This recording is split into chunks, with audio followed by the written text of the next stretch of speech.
Hey everyone, this is Michael again, and welcome to the AEW Dynamite review, a out-of-date Dynamite review. This review is going to be on the October 21st edition of Dynamite from the Daily's Place in Jacksonville, Florida. And I finished watching Dynamite earlier because I was out on Wednesday night, and I gotta say, it was a decent show. Dynamite was a decent show this week. This week we had the AEW World Title Eliminator Tournament take place. This was the first round, and will conclude at Full Gear on November 7th. The two guys who win this first round tournament, they will get to face each other at Full Gear on November 7th. So we had Warlow versus Jungle Boy, Kenny Omega versus Sonny Kiss, which originally was supposed to be Kenny Omega versus Joey Janela. And we saw Rey Fenix versus Penta El Zero M. So I'm just going to call him Pentagon because that's, what, I know him as. So we saw them go at it. Two of the best luchadors in professional wrestling. We had Hangman and Paige versus Colt Cabana. And those were all the matches during this first round AEW World Title Eliminator Tournament. We also saw a 8-man tag, which the winners of that will get to face FTR for the AEW World Tag Team Championships at Full Gear. So we had the Young Bucks versus the Butcher and the Blade versus Alex Reynolds and John Silver versus Private Party. And then we also had the Chris Jericho and MJF Le Dinner Debonair, which that was a awesome segment that I really loved. So I will get to that soon. But overall, Dynamite this week was a decent show. So let's get started with the Dynamite review. So Dynamite kicked off with the AEW World Title tournament, Eliminator Tournament. It was Warlow versus Jungle Boy. Good match. Good entertaining match from these two. Warlow, of course, is a beast in the ring. We had Warlow starting off the match with Jungle Boy. He was showing off. Jungle Boy then ended up slapping Warlow in the face, which didn't faze Warlow one bit.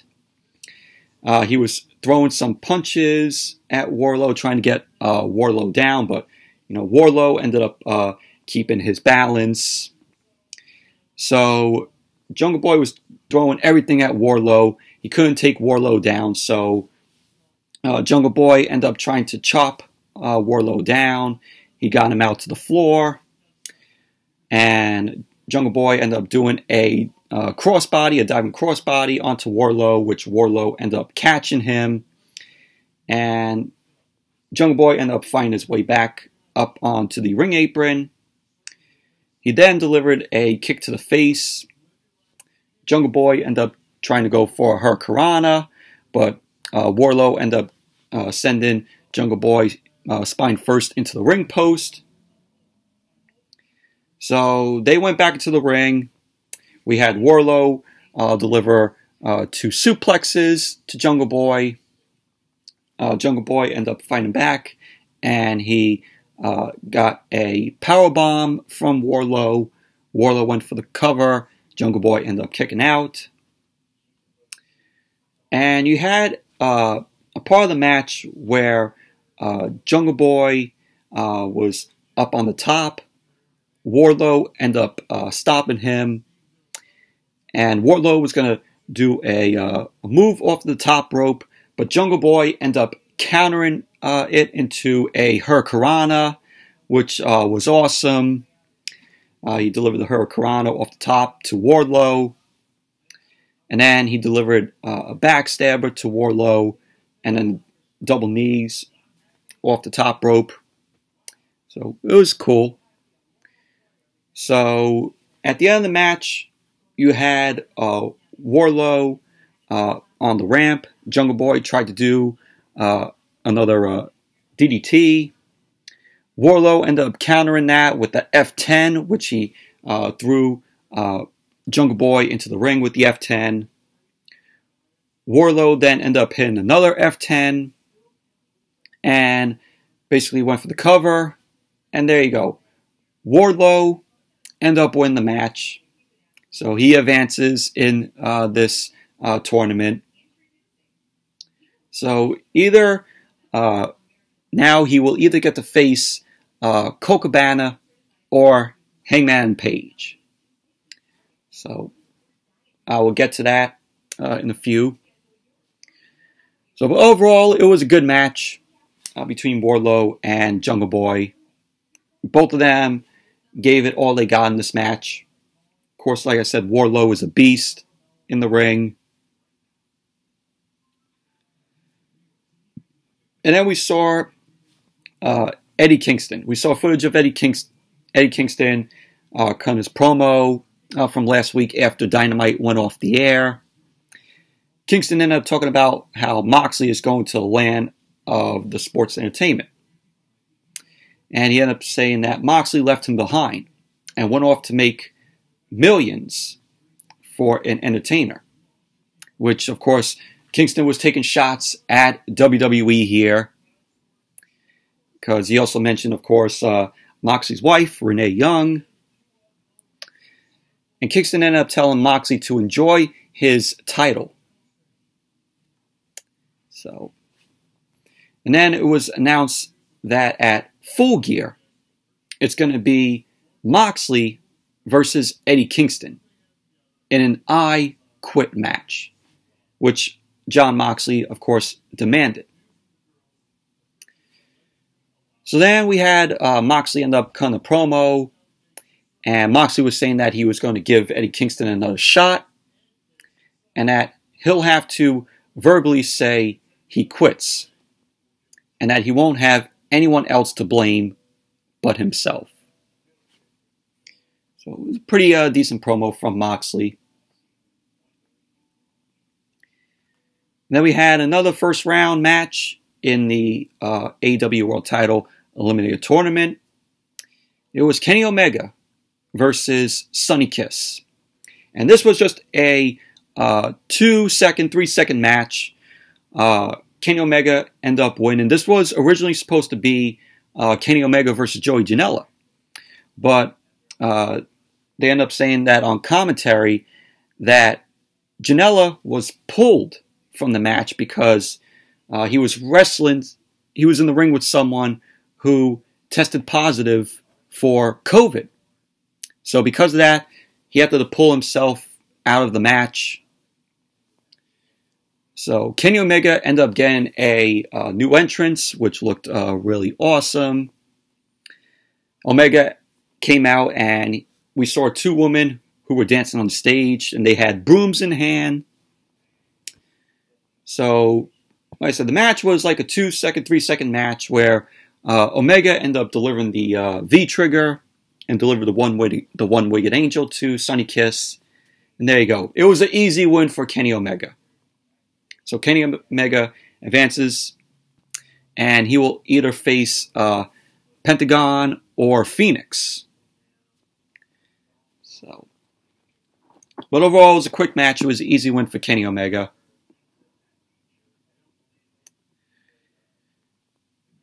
Then after that, we saw Tony Schiavone. Tony Schiavone was interviewing Orange Cassidy about his 20-minute time limit draw against Cody. Orange Cassidy ended up saying that sometimes calls go your way, as he was telling Tony Schiavone. And he says, sometimes calls go your way, and sometimes they don't. So Tony Schiavone was like, oh yeah, are you ready for Cody next week? because next week on Dynamite we're going to be seeing Cody versus Orange Cassidy, rematch again for the TNT Championship. Of course, because it ended in a draw. Their first match ended in a draw. And then Orange Cassidy goes, "I'll see you in Cincinnati." And then Tony Schiavone was like, "Oh, it's going to be in Jacksonville." But it was funny, though. And then you had Orange Cassidy touching the TV.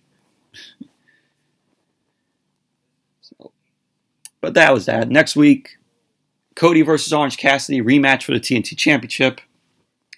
Hopefully it doesn't end in another draw. Hopefully it's a good match that ends with the winner.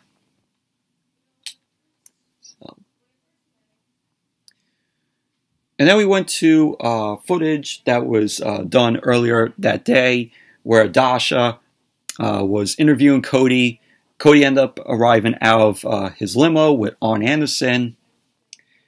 Dasha was talking with Cody about his rematch, his upcoming rematch against Orange Cassidy next week. Cody ended up telling Dasha that he isn't surprised that they want a rematch, but was surprised how quick it's actually happening. Cody ended up saying that he wouldn't be surprised if a stipulation is added to him and Cassidy's match.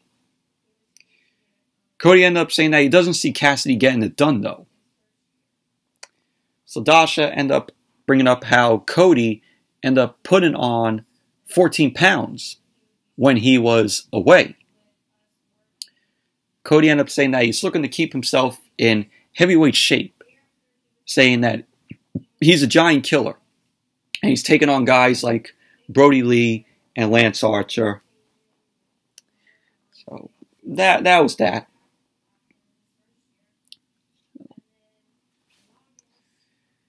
And then we went to Eddie Kingston.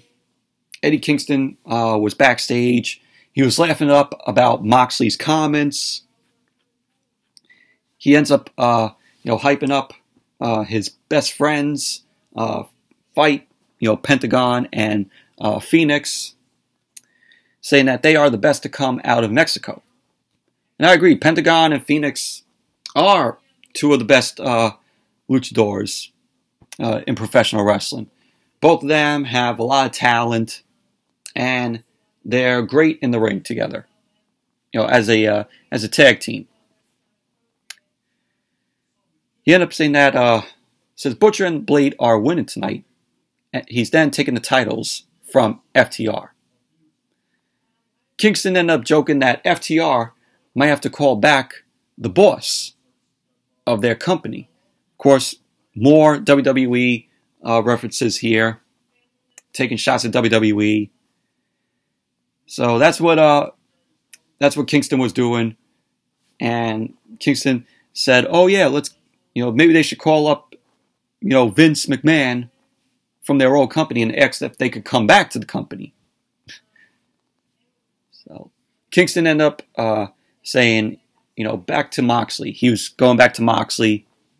Kingston ended up saying that he hates who he is and that he has to be a liar. He has to get under Moxley's skin.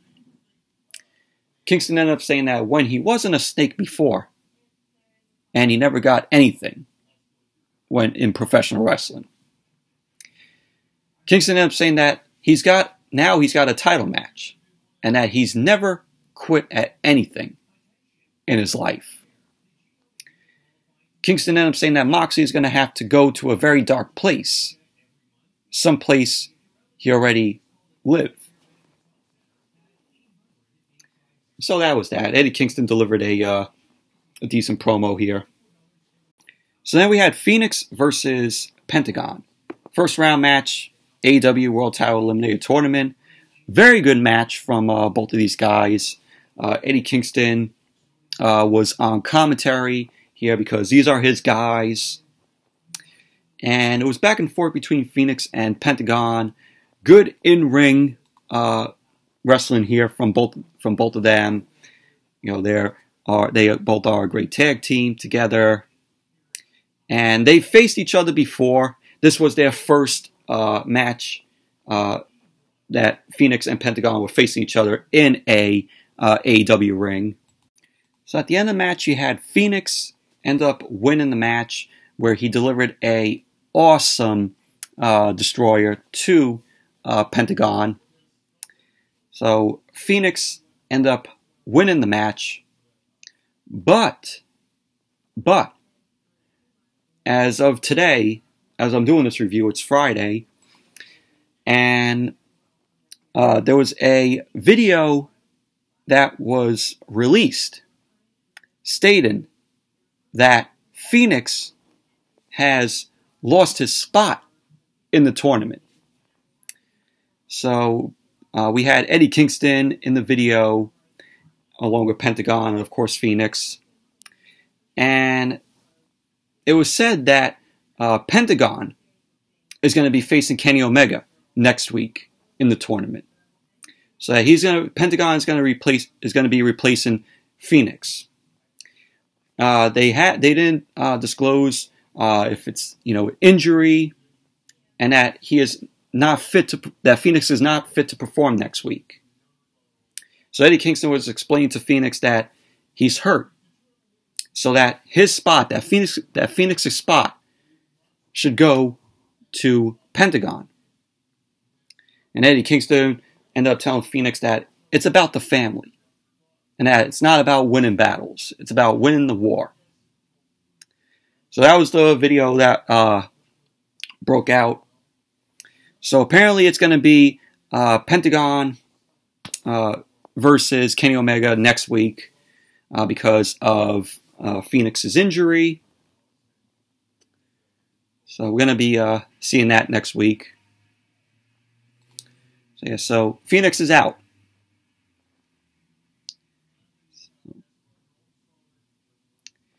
And then we saw a recap of the Best Friends, where they end up breaking Kip Sabian and Miro's arcade game last week. We had Kip Sabian end up saying that the arcade machine was a one-of-a-kind. And so Miro ended up saying that he tried to be friends with everyone when he came here. But the Best Friends ended up breaking that.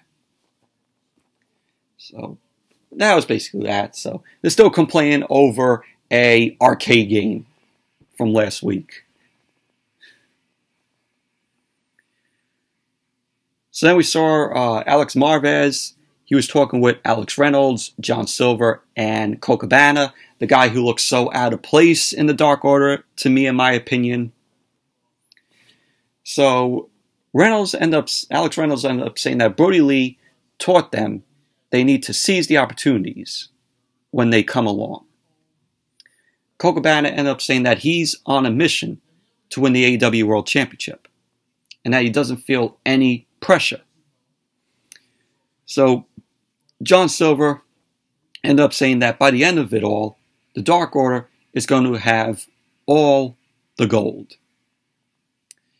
He ended up saying that no matter who wins the TNT Championship next week, he and Brody Lee will be there to beat up the champion, whether it's Cody or Orange Cassidy. And so that was that. So then we went to Hangman and Paige versus Colt Cabana, AEW title tournament match. And this was a pretty decent match here. We had a chance of cowboy stuff from the fans to Hangman and Paige. So the match started. Paige ended up running the ropes. Cabana ended up yelling for him to stop, just run the ropes. Paige ended up dropping Colt Cabana, ended up laying a big boot and a shooting star press to Colt Cabana. Cabana ended up kicking out at 2. Cabana was out to the floor, and Paige ended up delivering a big splash onto Colt Cabana. So Paige was landing a fallaway slam, and he ran into a big elbow by Colt Cabana. Cabana then ended up hitting a hurricanrana on Paige, and then he threw more elbows at Paige to try to get a pin. Cabana did tried to do a splash in the corner to Paige, but Paige ended up catching Cabana midair and delivered a German suplex with the bridge into a 2 count. At the end of the match, you had Paige end up delivering the buckshot lariat to Colt Cabana. There you go. Hangman and Paige end up win the match. He advances to the next round, so he will be facing Wardlow next week. So, well, overall, it was a decent match between Paige and Colt Cabana. Of course, he had Evil Uno out there on the stage watching the match, with his guy Colt Cabana there. So post-match, we saw the Dark Order. They all came out, ended up picking up Colt Cabana. Paige, Hangman and Paige was there watching the Dark Order, and they just brought Colt Cabana to the back. And that was basically that. But Colt Cabana, I said it before, whenever I see Colt Cabana, he does not belong. He feels so out of place in the Dark Order. That's just me. So that's my opinion. So then we saw a recap of the rivalry between Sammy Guevara and Matt Hardy. So we saw tons of photos of Matt Hardy, and the photos had blood all over them. And Sammy ended up saying that it's not over until he sends Matt Hardy home for good.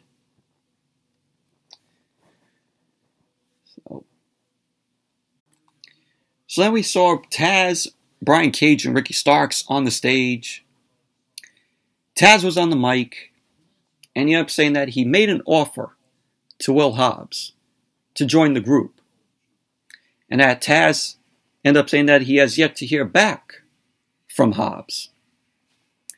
Taz ended up saying that Hobbs better think quick, or things won't end well for him. So Taz then ended up moving on to mentioning Tony Khan, where he said he went into Tony Khan's office, and Tony Khan ended up telling Taz that if Ricky Starks ended up beating Darby Allin, he would have had the opportunity for the TNT Championship at Full Gear. So Taz ended up saying that Starks has won 9 out of 10 matches, and that Starks lost to some lame finish. So Taz ended up asking, what do these guys get? Taz ended up saying that Starks feels like he's proven his worth, and that he keeps on getting the rug pulled out from under him. He ended up saying that Starks is someone who is going to pay for what happened, and that's going to be Darby Allin. So Starks ended up saying that next time him and Darby Allin cross paths, he's going to be putting Darby Allin in the grave. And so that was basically that.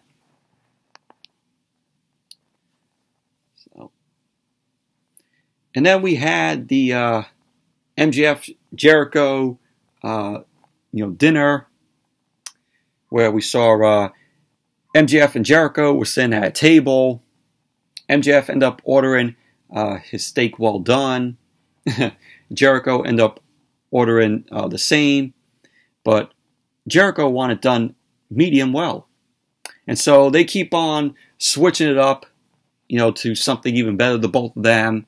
We see this, this waitress, just writing it all down.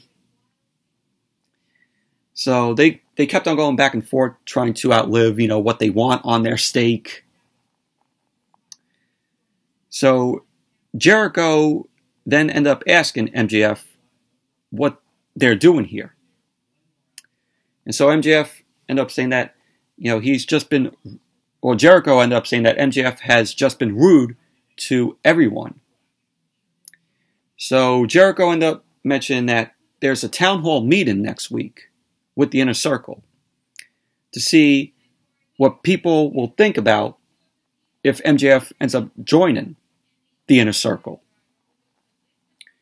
So Jericho ended up saying that he doesn't like MJF's Ratings Ruler nickname, and that it'll get over about as much as Orange Cassidy, which they both end up saying. So they end up laughing, and then the two of them break out into a song, and they're dancing. We see a woman there, and they continue to sing, and this was absolutely entertaining, this segment between MJF and Jericho. You might find it a little bit corny. When I saw this, I'm like, oh, I hope this is not corny, or absolutely terrible. But I end up enjoying it, though. It was pretty fun.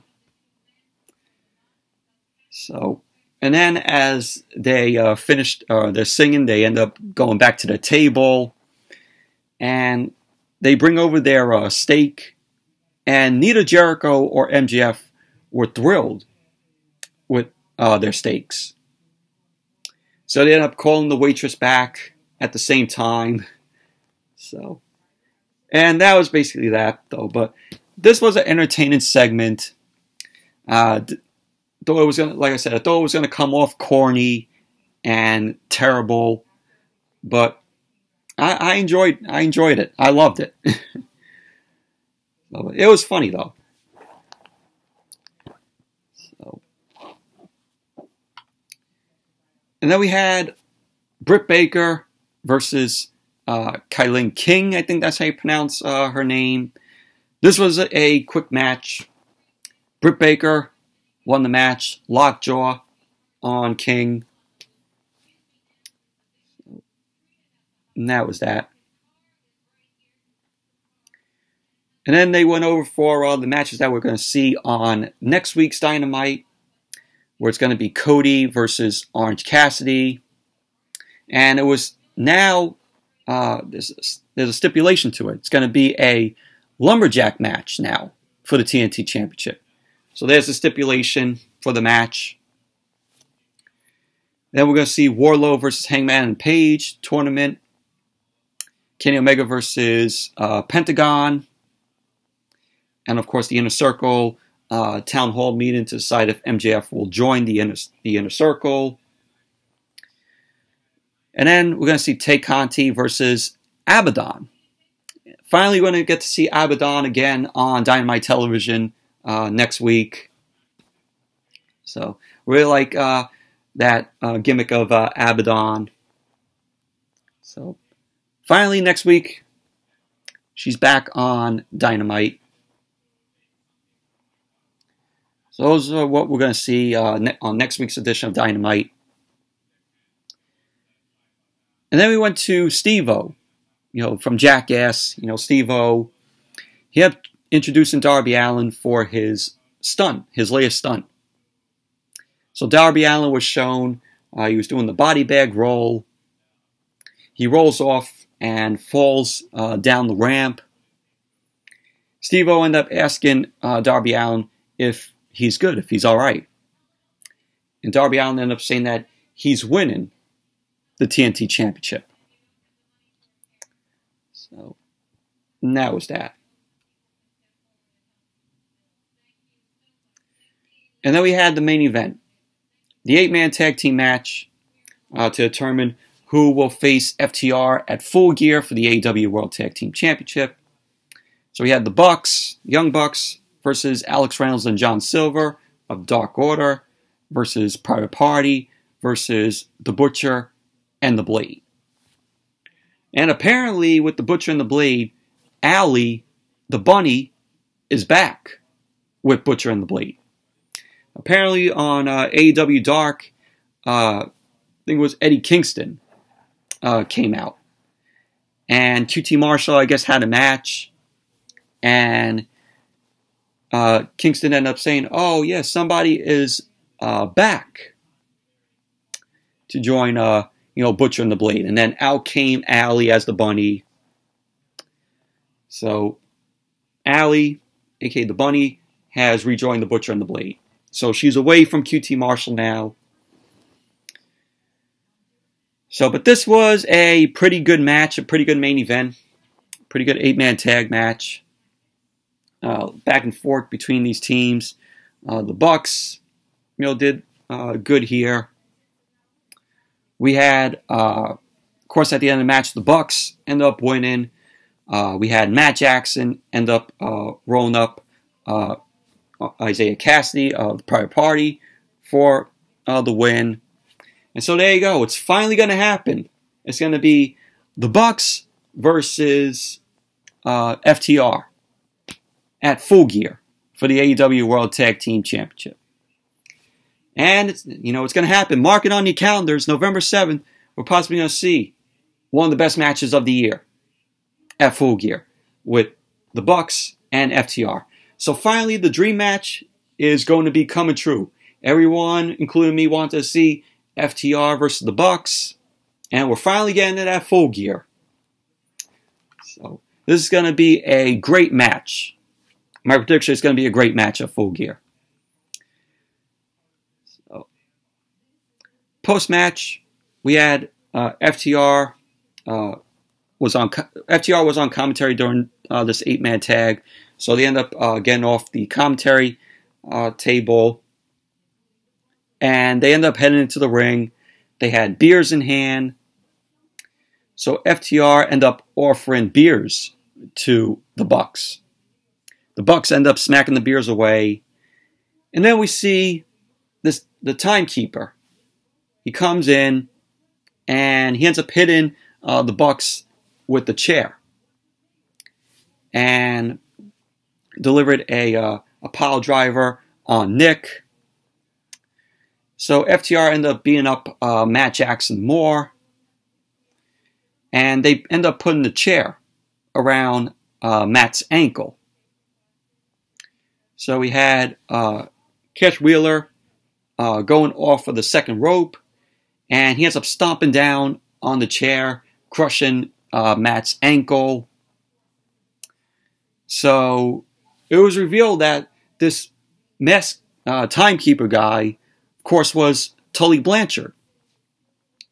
So, of course, it was going to be Tully Blanchard. So we had FTR standing there, and the referees were keeping the Bucks and FTR separated. And so that was how Dynamite went off the air. So, but yeah, like I said, we're finally getting the match that we all want to see. FTR versus the Bucks at Full Gear. AEW World Tag Team titles are going to be on the line. So it's finally happening, guys. So, but anyways, that's it for the Dynamite review. Thank you all for watching. Hope you all enjoyed this review. And definitely give the video a thumbs up, comment, subscribe.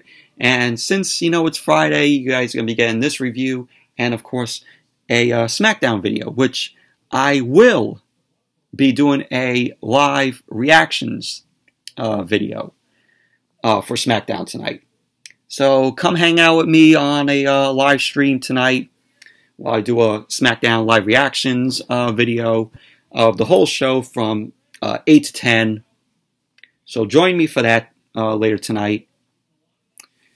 So until then, I will see you all at 8 o'clock tonight for the SmackDown live reactions video.